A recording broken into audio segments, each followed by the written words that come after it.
इस चैनल में आपका स्वागत है। आज मैं सुनाने जा रहा हूँ एकादशी कथा। कौन थी एकादशी? एकादशी की संपूर्ण कथा आप सुनिएगा।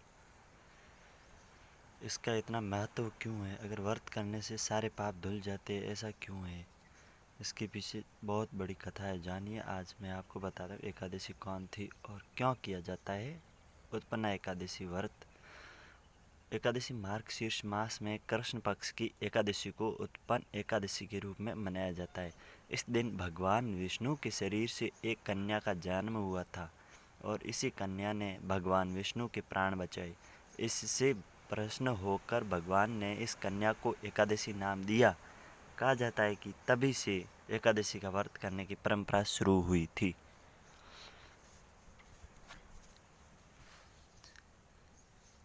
एकादशी को भगवान विष्णु ने ऐसी क्या ज़रूरत पड़ी जिसे उत्पन्न किया था? तो इसके पीछे एक कहानी है जो सुनिएगा आप। इस संदर्भ में एक कथा प्रचलित है। सतयुग में मूर नामक राक्षस हुआ था। एक बार उसके साथ भगवान विष्णु का युद्ध चल रहा था। युद्ध करते करते भगवान विष्णु थक गए थे और बद्रिकाश्रम में विश्राम करने लगे। तभी राक्षस मूर वहाँ आ जाता है और निद्रा में लीन विष्णु पर हमला करने का प्रयास करता है।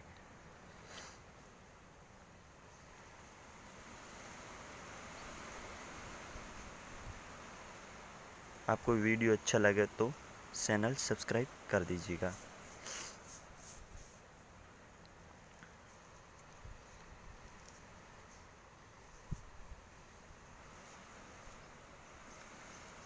इसी क्षण विष्णु भगवान के शरीर से एक देवी का जन्म हुआ और ये देवी मूर का वध कर देती है।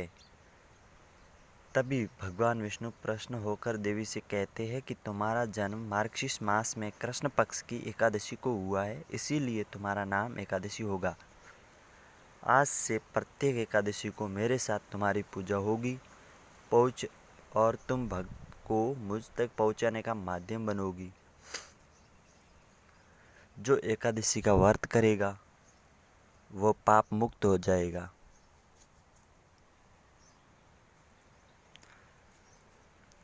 तो दोस्तों, एकादशी का व्रत गंगा तीर्थ के समान है। गंगा तीर्थ करके आओ या एकादशी का व्रत करो, एक समान है।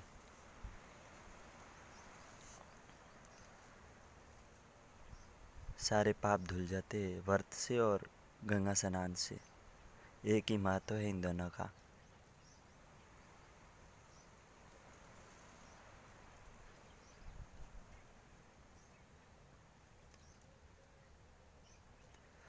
इसीलिए मार्गशीर्ष मास की कृष्ण पक्ष की एकादशी को एकादशी देवी का अवतार हुआ था। इसीलिए सभी एकादशी में इसका बड़ा महत्व है। शास्त्रों के अनुसार, अगर शास्त्रों की माने तो जो व्यक्ति श्रद्धा भाव से उत्पन्न एकादशी का व्रत करता है वह मोह माया के प्रभाव से मुक्त होकर पुण्य प्राप्त करता है। इससे उसे विष्णु लोक की प्राप्ति होती है, उससे मोक्ष मिलता है। अगर वो अपनी श्रद्धा से व्रत करता है तो उसे भगवान विष्णु का मुख्य धाम प्राप्त होता है, उसे मोक्ष मिल जाता है। उस भक्त को बार बार जीवन योनि चक्र में नहीं आना पड़ता है, 84 लाख योनि मुक्त हो जाता है।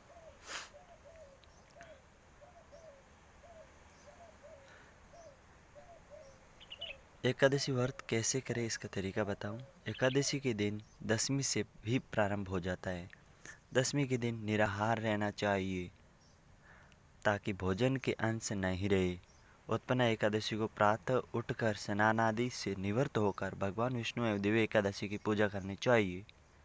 पूरे दिन निराहार रहकर संध्या पूजन के बाद फलाहार चाहिए। निंदा, छल, कपट, लालच, द्वेष से भावना मन में न लाए, इन सब से दूर रहे। द्वादशी के दिन ब्राह्मणों को भोजन करवाने के पश्चात सवेरे भोजन करना चाहिए। तो ये है एकादशी का महत्व। धन्यवाद दोस्तों। आपको ये वीडियो अच्छा लगा और आगे भी ऐसी ऐसी कहानियों कथा सुनने के लिए आप हमारे चैनल सब्सक्राइब कर दीजिएगा ताकि हमारा वीडियो आप तक पहुंच सके।